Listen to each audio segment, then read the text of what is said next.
That's tough to swallow. That's tough to believe that. Matthew 1:18 says, this is how Jesus the Messiah was born. His mother Mary was engaged to be married to Joseph, but before the marriage took place, while she was still a virgin, she became pregnant through the power of the Holy Spirit. Now, that is a tale. Think about that. Somebody gets pregnant, and it gets out that she was a virgin and God was the one that got her pregnant. That's tough to swallow. That's tough to believe that. If someone told me that today, I'd have a hard time with that, all right? I would have a hard time on that. And what we know is Matthew knew the people he's writing to are not going to believe that.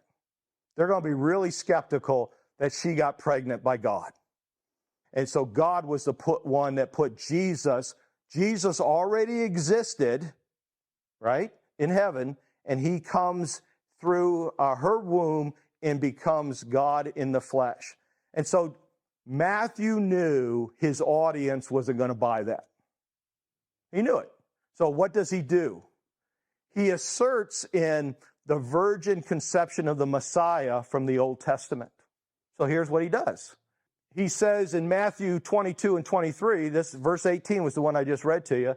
In 22 and 23, he says, all of this occurred to fulfill the Lord's message through his prophet, which was Isaiah.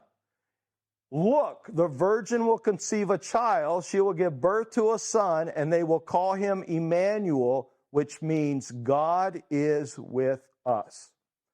He knew that Jews weren't going to believe what he said. So what he does is he goes back into the Old Testament, grabs the verse from the Old Testament that says, guys, this was prophesied. I'm not telling you something weird. This was prophesied years and years, hundreds of years earlier, and it came to fruition. And so you see that all through when you read Matthew. He's always talking about the way Jews did things. And a lot of times you got to understand some of the Jewish customs to get it, because he's always trying to convince Jews. He's not writing to Greeks. He's not writing to Gentiles. He's writing to Jewish people.